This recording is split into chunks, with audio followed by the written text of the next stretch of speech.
Grubbs put this out there, and it's getting some traction. I don't know if you guys saw this yet. Let me make it. There we go, right there. So DEI versus non-DEI, basically for the year so far. Again, to be fair, I probably would throw Baldur's Gate 3 at the top with the other DEI games because let's be real, it's pretty damn woke.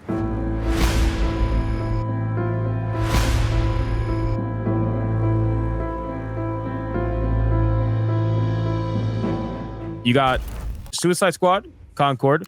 These are all concurrent player numbers, by the way. Dustborn, Star Wars Outlaws, Dragon Age of Elgard, Flintlock, and Unknown 9 Awakening.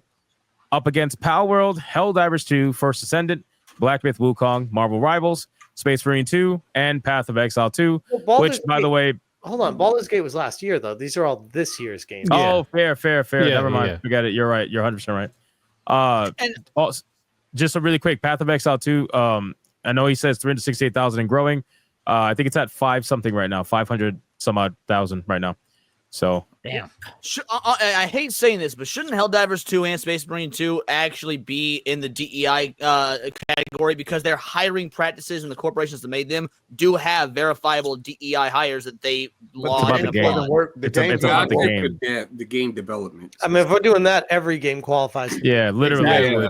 Nobody has a problem with the woke developers. The issue is that the woke developers end up usually making woke ass trash games. And we keep telling them if you just keep your fucking ideology out of it and make a good game, nobody would have a problem, which has been proven. Helldivers had that fucking community manager that went after everybody. Like after that community manager. After the game launched. That's a rogue community manager. I'm not going to fair enough. Yeah, one of which got fired, by the way. No. Or two actually got fired, I think. Two community managers got fired from Helldivers. So overall, I mean, we've been talking about woke versus non-woke, blah, blah, blah, DEI, all that stuff, woke games. But it's one thing to talk about it. It's another thing to actually visually see it. I felt like when I saw this chart, it really kind of hit different, even though I already know all this information. All of us know this information already. We already know what the concurrent numbers are, where they stand and whatnot. We know this. But seeing this together kind of just puts into perspective, like, man, what a fucking year. That's basically what I thought when I looked at this picture. Like, wow, what a year. And we got some last minute bangers before the year was over, like Marvel Rivals and Path of Exile 2. And there's some other games that truthfully should be on there also, but there's only enough fucking room for, games. So, I mean, what do you guys think of this chart, man? This is pretty wild. I think my biggest takeaway is you combine all the DEI games and they don't even add up to the lowest non-DEI game. Mm-hmm. Well, didn't we say that when Black Myth Wukong came out? I mean, put that number up against pretty much every fucking SBI game that's ever come out. Yeah. And even if for fun, if you want to throw in Baldur's Gate 3 in there just for fun, even though it doesn't count because it's not this year, but even if you did, it still doesn't get anywhere close, Dude, Game Science is going to be fucking swimming in money, like Uncle Scrooge money. It's going to be disgusting there. Are we sure that Baldur's Gate is woke, or does it just have progressive stuff in it? It's got some pretty wild shit in it that I think people would classify as woke. Like I said, me personally, I've been on the record saying I don't really classify it as woke, to be honest with you, because usually people who call the game woke, they'll call it woke because you can have all the gay shit in the game, and usually it's pretty extreme. But even some furry shit in the game too. That's just options. I thought you can choose to be crazy if you want to. Right. Well, that's what I was usually telling people is that, yeah, there's a bunch of gay shit in the game. Sure. There usually is in a lot of RPGs, but the fact of the matter is you could be just as straight as you want to be. You could fuck as many women as you want. You know what I mean? Right. If you didn't want the gay character, you can kill him off if you want to. Right. And if gay, if gay relationships make a game woke, then, the question is, do straight relationships make a game anti-woke? And obviously it doesn't. So exactly. Gay relationships. But, I think what it is. What about games with bestiality? Well, that's what I was gonna say. The furry stuff really, really is what tipped people over to calling the game woke. The whole fuck a bear thing and everything like that. Like that. That's when people were like, "Okay, this is a little like weird." An RPG to me, if you ask me. That's just ain't nobody fucked no bear, no other previous RPG. In Mass Effect, you fucking aliens. That was more about the journalist, wasn't it? You could just imagine alien pussy. This is a bear. You know what I'm saying? Right, but that was more about the journalist, right? It wasn't like the studio was coming out saying, "Look, sorry, what?" Bear, right? Yeah, you're right. You're right, Atreus. You're right. I'm sorry. I just heard Never mind, man. I'm even going because I was about to say, oh yeah, that's nasty. Let's not. Yeah, even that's go kind there. of. The journalist shit. The journalists made it more of a bigger issue. Trades is right, for Baldur's Gate 3, more so than the game itself. I think the journalists really wanted Baldur's Gate 3 to be that, like, I don't know, that just Sexual massive deviant. like virtue signal for every possible sexuality and whatever nonsense. And obviously the weird people got online and once they found the game, they started their fucking weird ass fan art that they like to do and all this stuff, while in the same breath complaining that you're sexualizing Eve, by the way, but that's besides the point. But that's different because the male gaze. Yeah, the male gaze, males can't like titties and all that. That's obvious. Yeah. So Fuck nuclear families.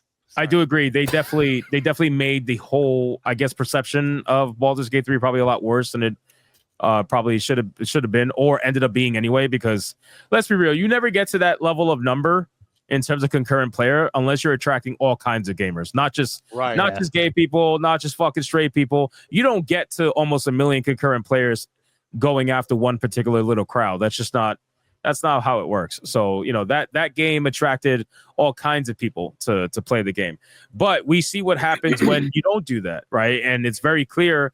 Games like Concord, games like Dustborn, and games like Unknown 9 Flintlock, I think those games are probably more so tailored to a specific crowd. Star Wars Outlaws tries to be a little more general. Suicide Squad tries to be a little more general. And Dragon Age Veilguard is the one that really went for a specific crowd. But to be honest with you, that is probably one of the most established IPs that are on this list in terms of video games. So it's not surprising that it has the highest number out of all of them.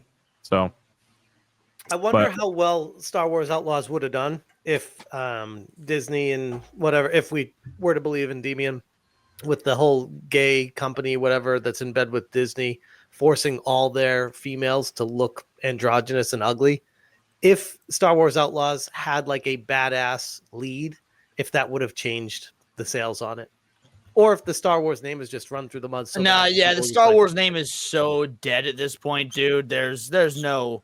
Well, you could say the same thing about Marvel, though. I was just about to make that point. God damn it! Look at me jumping over. I'll be real. I don't think it's a fair comparison. I really don't. Look at when you look Star at Wars is not a dead brand in games. Like the fuck? What the fuck? We just had Fallen Order and Survivor that made a lot of money. Wait, we didn't just have Fallen Order. Fallen Order came out last year. No, Survivor. Survivor came out last year. Survivor came out last year. Sold well. Yeah, it sold well. I mean, Outlaws didn't sell well because it didn't look appealing. Fallen Order came out at a time when there was still. We're talking about the entire franchise. Survivor was plagued for the first 2 months of absolute destruction. The fact the game wouldn't run, it was a buggy mess on launch. Like even for non-Star Wars fans, but niggas still bought the game. That was the point. Okay, so there's your one example of a Star Wars thing that sold. Give me something besides Survivor, Star Wars related, that sold. The fucking toys aren't selling. The books aren't selling. The TV shows that one fucking selling game is not enough to say, the Star Wars brand is healthy. The brand isn't dead in gaming. Yes, it is. Okay.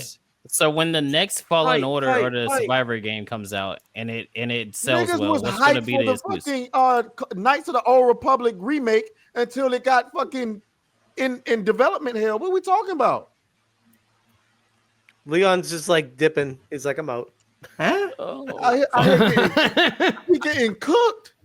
No, wait, we're just getting I'm not getting cooked. It's just obviously you don't know anything about Star Wars, so there's no point arguing the fact that matter is one good Here game. We go. No. Here we go. I am a Star Wars fan. I can tell you that Star Wars as a media brand, it's not good outside of everything besides gaming.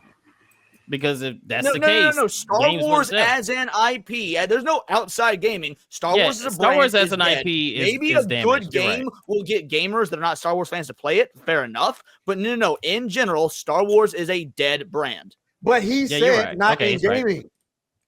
That was he's right. In general, the brand is dead. Yes. In general, the brand is dead. So it doesn't matter if Outlaws was a good game or not. It still will suffer. I guarantee you that. Fallen Order sold.